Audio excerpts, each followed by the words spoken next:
오늘 말씀을 함께 읽겠습니다. 오늘 말씀은 로마서 1장 16절 말씀입니다. 신약성경 239쪽 로마서 1장 16절 말씀, 우리 다같이 함께 한 목소리로 합독하시겠습니다. 내가 복음을 부끄러워하지 아니하노니 이 복음은 모든 믿는 자에게 구원을 주시는 하나님의 능력이 됨이라. 먼저는 유대인에게요 그리고 헬라인에게로다. 아멘. 자리에 앉으시겠습니다. 할렐루야. 오늘은 로마서 1장 16절의 말씀을 가지고 복음을 부끄러워하지 마십시오라는 제목을 가지고 다시 복음으로 우리 7번째 말씀을 제가 나누도록 하겠습니다. 백문일답이라는 말이 있죠. 1000만 번을 되짚어서 물어봐도 결론은 오직 하나라는 뜻이죠. 그런데 백문일답이 성립되려면 100가지의 질문, 1000가지의 질문, 10,000가지의 질문을 해도 정답일 수 있는 한 가지가 있다면 그건 진리밖에 없을 것입니다. 그렇죠? 진리가 아니면은 그게 통용이 안 될 거 아니에요. 누군가에게는 되고 누군가에는 안 돼야 되는 거잖아요. 그런데 남녀노소, 시대를 초월하고 또 나라와 민족을 초월하고 언어를 초월하고 또 모든 문화를 초월할 수 있는 한 가지, 그게 이제 백문의 일답이 될 텐데 그거는 진리여야 한다는 것이죠. 그런데 성경은 요한복음 8장 32절 말씀에서 이렇게 말씀합니다. 우리 다 같이 읽어볼까요? 시작. 진리를 알지니 진리가 너희를 자유롭게 하리라. 아멘. 진리가 우리를 자유롭게 하는 겁니다. 그래서 진리를 아는 사람들은, 진리를 만나는 사람들은, 진리를 깨닫는 사람들은 모든 것에서 자유를 누리게 되는 거예요. 왜냐하면 진리를 아니까요. 모든 문제, 백문의 일답이 진리인 걸 알게 되면 자유로워질 수밖에 없지 않겠습니까? 그러니까 무슨 질문을 해도 뭐 그거는 이거야, 이것이 진리야 얘기한다면 거기서 자유로워질 수 있기 때문이죠. 그렇다면 여러분, 그 진리가 뭐냐? 백문의 일답이 될 수 있는 그 진리는 뭐냐? 바로 내가 곧 길이요 진리요 생명이라고 말씀하신 예수 그리스도인 줄로 믿으시길 바랍니다. 자, 오늘 제가 말씀을 전하면서 여러분들과 함께 나눌 이야기는 오늘 로마서 1장의 말씀을 읽었지만 호세아 선지자에 관한 이야기를 조금 나누려고 해요. 호세아 선지자가 구약의 선지자인데요, 호세아 선지자가 활동하던 시대는 이스라엘에서 역사상 가장 호황을 누렸던 때라고 말할 수 있었던 때였어요. 정치적으로, 종교적으로, 군사적으로 어느 면에서든 부족함이 없는 든든한 시대를 살아가고 있었던 때가 바로 호세아 선지자가 사역하던 시대였습니다. 이스라엘의 번영이 이런 때가 없었던 시대, 그때가 바로 호세아 시대 때였습니다. 하지만 이렇게 번영이 이루어지고 있는 그 시대 속에서 죄에 대해서 사람들이 침묵하고 있는 시대를 살아가게 되었어요. 하나님을 떠나 있지만 하나님을 떠났다고 누가도 얘기하지 않고, 죄를 짓지만 죄 짓는다고 얘기하지 않는 거예요. 여러분, 이거 분명히 아셔야 됩니다. 하나님이 참으시고 기다려주시긴 하시지만 죄를 용납하시는 건 아닙니다. 그러니까 죄를 짓는다고 해서 이 사람들이 망하느냐? 그렇진 않아요. 여러분들, 죄를 져도 번영할 수는 있어요. 그러나 언제까지 기다리지는 않으시는 거죠. 하나님이. 그러니까 하나님이 참을 때까지는 참으시는 겁니다. 그래서 이걸 참는 거를 죄를 져도 되네, 그냥 뭐 내 마음대로 그냥 유혹에 따라 썩어져가는 구습을 따라가도 되네, 이렇게 되면 안 되는 것입니다. 호세아 시대 때가 그랬던 거예요. 죄를 져도 번영하니까, 하나님을 떠나도 괜찮게 사니까 그 누구도 죄를 짓는다고, 하나님을 떠났다고 책망하거나 나서서 뭐라고 하는 사람들이 없었던 거예요. 바로 그때 누가 활동을 했느냐? 호세아 선지자가 활동을 하고 있었던 시대였던 거죠. 그리고 이제 호세아 선지자를 통하여서 주님이 이제 말씀을 선포하십니다. 이제 이스라엘은 멸망하게 될 것이다. 그때 멸망이 결정되는 거예요. 호세아 선지자는 평화도는 그때에 이스라엘의 멸망을 선포하기 시작합니다. 그리고 하나님께로 돌아오라고 외쳤던 거예요. 그러면 여러분, 사람들이 그 말에 귀를 기울일까요? 안 기울일까요? 안 기울여요. 왜냐? 말씀드렸잖아요. 죄를 져도 평안하니까, 죄를 져도 문제가 없으니까, 주님을 떠나도 형통하니까 누가 돌아오겠습니까? 여러분, 전도하다 보면 그런 사람들 보잖아요. 나 지금은 시간이 없어, 난 나중에 내가 시간 되면 교회 나갈게. 그런 분들 계시죠? 근데 그런 분들 중에 이런 분들이 계셔요. 지금은 살만한 거예요. 그러니까 지금은 괜찮은 거예요. 그런데 나중에 어려움이 닥쳐보세요. 또 힘겨운 일이 닥쳐보세요. 그러면 그때서야 누구를 찾기 시작합니까? 하나님 찾기 시작하신 분들도 계시다는 것이죠.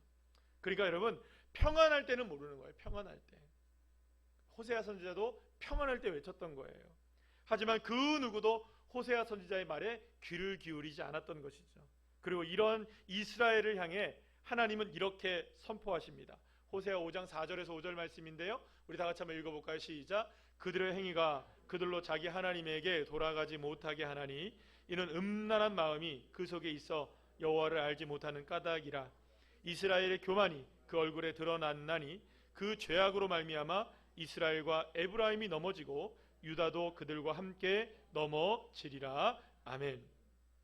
이스라엘은 얼마든지 하나님께로 돌이킬 수 있는 시간적인 여유가 있었어요. 그러나 하나님께 돌이키지 않았던 것이죠. 하나님께 돌아오지 않았던 것입니다. 여러분, 그러면 우리가 이게 생각해 볼 것이 있는 거예요. 하나님께 돌아오라는 말 자체가 어려웠을까요? 아니에요, 여러분들.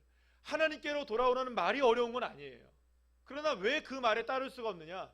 오늘 본문 아까 전에 호세아 5장 4절 5절 말씀한 것처럼 마음이 음란하기 때문인 거예요. 따라합시다. 마음이 음란하기 때문이다. 하나님을 제대로 알지 못하기 때문이었던 거죠. 주님을 온전히 바라보지 못했던 것이죠. 마음이 음란하고 마음이 나눠져 있었기 때문이죠. 결국 복음에 대해서 하나님에 대한 무지함이 이스라엘의 멸망이라는 가혹한 시간 가운데로 끌어가고 있었던 것이었어요. 멸망으로 가는 내리막길에서 유일하게 멈춰질 수 있는 브레이크가 하나가 있다면 여러분 무엇이었을까요? 그것은 오직 하나님께로 돌아오는 것이었어요. 그러려면 누구를 알아야 되느냐? 여호와 하나님을 알아야만 했던 것이죠. 그래서 호세 선지자는 계속해서 여호와 하나님을 알자라고 힘써 외치게 되는 것을 보게 되죠. 회복은 하나님을 아는 것밖에 없으니까. 하나님께 돌아오는 방법은 주님을 온전히 아는 것밖에 없으니까 말이죠. 그러나 그 누구도 하나님을 알려고 하지 않았던 것입니다. 그렇다면 왜 이스라엘 백성들은 하나님을 알려고 하지 않았던 것일까요? 그것은요, 하나님보다 더 사랑하고 하나님보다 더 좋아하는 것이 많았기 때문이었어요. 하나님을 대신할 것들이 많았기 때문이었던 거예요. 여러분, 제가 다 보지는 못했는데 이 영상 짧은 거로 봤어요. 오늘 제가 청년부 예배 때도 잠깐 말을 했는데, 김길이 아시죠? 김길이. 예, 그 개그맨 김길이. 근데 이분이 간증을 하셨어요. 얼마 전에 그 새롭게 하소서에서. 꼭 한번 보시길 바랍니다. 근데 이분이 간증하는, 제가 동영상을 잠깐 봤는데, 이분이 이제 그런 생각, 이런 하나님 앞에 기도하는 기도의 제목이 있었던 거예요. 그리고 지금 뭔가를 좀 무슨 일을 하기 위해서 하나님의 도우심이 필요했고 그 일 때문에 지금 운전을 하고 가고 있는 상황이었대요. 그러면서 하나님 앞에 기도를 하는 거예요. 하나님, 이 일 도와주셔야 됩니다. 하나님, 이 일에 하나님 역사하셔야 됩니다. 김길이가 믿음이 좋거든요. 네, 믿음이 좋거든요. 그런데 여러분, 김길이가 그 순간에 하나님 앞에 기도를 하면, 운전하면서 하나님 앞에 기도를 했다는 거 얼마나 좋아요, 여러분들. 기도하니까. 운전하면서 기도하는 정도면 얼마나 신앙이 좋습니까? 근데 이렇게 기도하다가 하나님 감사합니다 이러고 있더라는 거예요. 자기가 담배를 폈던 거예요. 근데 무슨 생각을 했냐면, 담배는 뭐 기호식품이니까 그냥 뭐 내가 스트레스 받으면 좀 해도 되고 그냥 뭐 해도 된다고 생각했던 거예요. 그래서 담배 피는 거에 대해서 자기가 무슨 생각을 안 했다는 거예요. 그런데 깜짝 놀랐다는 거예요. 자기가 하나님 앞에 간절하게 기도를 하면서 담배를 피고 있었다는 거예요. 지금 내가 뭐 하는 거지? 하나님을 의지하는 건가 담배를 의지하는 건가라는 생각해 보니까, 내가 무심결에 폈던 이 담배가 기호식품이 아니라 내 스트레스를 거기에 의지하고 내 마음을 거기에 의지하고 있었던 것이구나. 그러면 우상이네. 하나님을 의지하지 않고 다른 것을 의지하면 우상 아닙니까, 여러분? 맞잖아요. 그 시로 끊었대요. 그 순간 끊었대요. 사랑하는 여러분, 의지할 것이 있는 거예요. 사람들이 때로는 사람들이 술에 의지하고 담배에 의지하고 사람들에 의지하고 생각에 의지하고, 그러니 여러분 주님 앞에 돌아오지 않아도 괜찮다고 생각하는 거예요. 의지할 게 많으니까, 견딜 수 있는 게 많으니까, 주님 앞에 나오지 않아도 재밌는 게 있으니까, 할 게 있으니까. 그래서 여러분들, 천부여 의지 없어서 손 들고 옵니다. 이거는 사방이 다 막혔을 때 하는 일이에요. 그죠? 천부여 의지 없어 손 들고 옵니다. 그때 오시겠습니까? 아니면 그 전에 오셔야 될까요? 할렐루야. 그런 일들이 저와 여러분을 통해서도 많은 분들에게 풍성하게 일어나시기를 간절히 축복합니다. 호세아 선지자 시대가 바로 그런 시대였던 거예요. 넘쳐났어요. 하나님이 아닌 것들을 의지할 것들이. 그러니 하나님께 돌아오지 않았던 겁니다. 호세아 선지자가 이런 시대 속에서 이스라엘 백성들에게 하나님은 다른 많은 좋은 것들에 하나에 불과할 정도로 아무리 외쳐도 뭐 하나님은 좋은 것들 중에 하나지 정도로 생각하고 살았던 거예요. 백문일답의 유일한 존재가 아니라 수많은 대답들 가운데 하나 정도로 생각했던 거죠. 그러니까 하나님께 돌아올 이유가 없었던 거예요. 이스라엘 백성들에게 하나님은 그저 좋은 것들 중에 하나밖에 아니었던 겁니다. 그러니 이스라엘 백성들에게 하나님은 복음이 되지 않았고 하나님을 자랑스럽게 여길 이유도 없었고 하나님을 오히려 부끄럽게 생각하는 거예요. 아이 뭐 촌스럽게 하나님을 믿어. 촌스럽게. 뭔 교회를 다녀.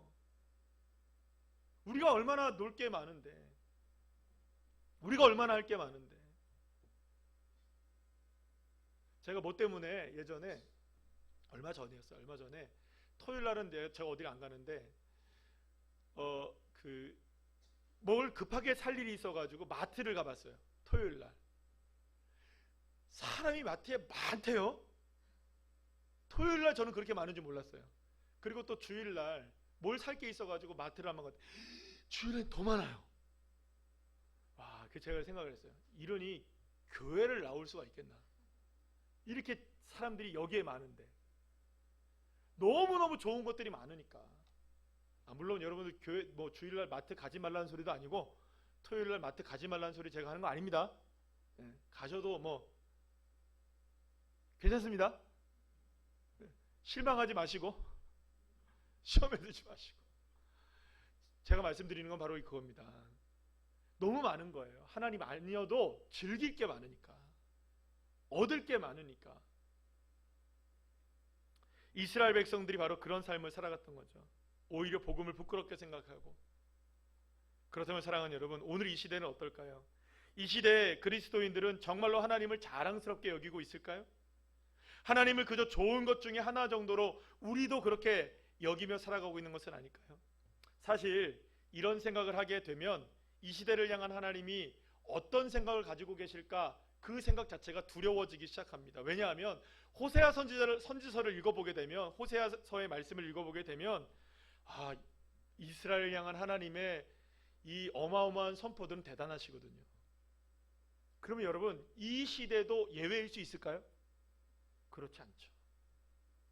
결국 호세아 선지자의 시대나 오늘이나 하나님을 자랑스럽게 믿지 않고 복음을 복음으로 여기지 않고 오히려 복음을 부끄러워하는 시대 속에 살아간다면, 사랑하는 여러분, 호세아 시대나 우리의 시대나 별반 다를 바가 없는 시대가 아니겠습니까? 그래서 여러분, 오늘 우리가 함께 읽은 본문에 사도 바울이 뭐라고 고백하느냐, 따라합시다. 나는 복음을 부끄러워하지 않습니다. 할렐루야. 담대하게 선포하는 거예요. 그리고 이 담대한 선포가 오늘을 살아가는 그리스도인들에게 너무나 필요한 것이 되는 것이죠. 사랑하는 여러분, 엘리야는 3년 반 동안 멈췄던 비를 하나님의 능력으로 내리게 하고 바알과 아세라의 거짓된 선지자들 850명의 목을 하루아침에 쳤어요. 승리자가 되었죠.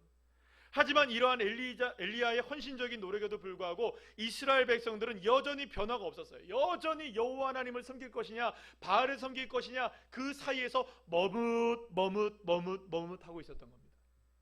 재고 있었던 거예요. 하나님을 섬기는 게 나을지 여전히 바알을 섬기는 게 나을지. 그때 엘리야는 이세벨의 협박 편지를 받고 도망치게 됩니다. 그리고 로뎀나무 아래서 죽기를 간구하게 되죠. 결국에 이렇게 하나님의 복음을 부끄러워할 정도로 이렇게 실패자의 모습이 된 게 이 엘리야였습니다. 그때 하나님이 뭐라고 말씀하시느냐, 엘리야에게 이런 말씀을 해주셔요. 열왕기상 19장 18절 말씀인데 우리 다 같이 한번 읽어볼까요? 시작. 그러나 내가 이스라엘 가운데 7,000명을 남기리니 다 바알에게 무릎을 꿇지 아니하고 다 바알에게 입맞추지 아니한 자니라. 할렐루야. 사랑하는 여러분, 엘리야도 복음을 부끄러워하는 자리에 앉을 수 있었어요. 여러분과 저도 마찬가지입니다. 때로는 복음을 부끄러워하는 자리에 갈 수 있을까요, 없을까요? 그렇습니다. 그럴 때가 있을 수 있습니다. 그러나 여러분, 그러한 상황이 펼쳐진다 할지라도 바알에게 무릎을 꿇지 않고 복음을 부끄러워하지 않는 7,000명의 사람들이 남겨진다는 사실을 기억하셔야 돼요. 어쩌면 하나님은 오늘날 복음을 부끄러워하지 않는 이 7,000명의 사람들이 마지막까지 남겨지기를 원하는 시대가 바로 이 시대가 아닐까라는 생각을 하게 됩니다. 그렇죠. 엘리야마저도 쓰러진다 할지라도 쓰러지지 않는 한 사람, 어떤 상황에서도 복음을 부끄러워하지 않는 그 사람, 마지막 한 사람이, 따라합시다, 마지막 그 한 사람이 내가 되기를. 할렐루야. 로마서 1장 16절 말씀 우리 다 같이 다시 한번 읽어보겠습니다. 시작. 내가 복음을 부끄러워하지 아니하노니 이 복음은 모든 믿는 자에게 구원을 주시는 하나님의 능력이 됨이라. 아멘. 사랑하는 여러분, 그렇다면 나는 지금의 이러한 세상 속에서, 지금 내가 살아가고 있는 이 세상 속에서 하나님만이 능력이라는 것을 외치실 수 있으시겠습니까? 다시 한번. 이러한 시대 속에서 하나님이 능력이시라는 사실을 외치실 수 있으시겠습니까? 주님만이 백문의 일답이라는 사실을 여러분들 고백하실 수 있으시겠습니까? 예수 그리스도의 십자가의 은혜만이 우리에게 진정한 생명이 되고 진리가 된다는 사실을 여러분 당당하게 외치실 수 있으시겠습니까? 사랑하는 여러분, 복음을 부끄러워하는 시대잖아요, 지금. 그러나 복음을 부끄러워하지 말라고 주님 말씀하십니다. 왜냐하면 우리에게 진정한 하나님의 능력이 되는 것이 복음이기 때문이죠. 그러니 여러분, 하나님을 저와 여러분이 먼저 그저 좋은 것 중에 하나 정도로 여기지 않고 오직 복음이신 생명이신 예수님, 그분이 우리의 백문의 일답이라는 걸 기억하시고 주님만이 길이시고 진리이시고 생명이심을 외치셔야 되는 것입니다. 사랑하는 여러분, 그리고 주님은 지금 오늘 이 순간에 복음을 부끄러워하지 않는 저와 여러분 한 사람 한 사람이 되어 정말로 바알에게 무릎을 꿇지 않았던 7,000명의 사람들처럼 복음을 기뻐하고 복음을 즐거워하고 복음 안에 행복을 누릴 수 있는 사람, 그 한 사람이 내가 되기를 원하시고 계십니다. 그리고 그 한 사람이 될 때 저와 여러분을 통해서 복음이 증거되어지고 열매를 맺게 되는 놀라운 축복이 있게 될 줄로 믿습니다. 여러분, 우리가 새 생명을 위해서 기도하지 않습니까? 그러면 새 생명을 위해서 기도할 때 내가 기뻐야 돼요. 내가 즐거워야 돼요. 내가 행복해야 돼요. 그래야 여러분들 나의 모습을 보고 그분들이 행복할 수 있겠죠. 내가 즐거워할 수 있어야 그분들이 즐거워할 수 있겠죠. 내가 복음에 즐거움이 회복되시고, 내가 복음을 부끄러워하지 않는데, 내가 복음을 부끄러워하는데 어떻게 내 새 생명의 전도의 대상자가 복음을 부끄러워하지 않을 수 있는 자리에 나올 수 있겠습니까? 사랑하는 여러분, 오늘 이 시간에 우리 함께 기도하실 때 우리의 새 생명 대상자들이 복음을 부끄러워하지 않게 하여 주시고 복음을 자랑스럽게 여기는 이 자리에 나오게 해 주십시오.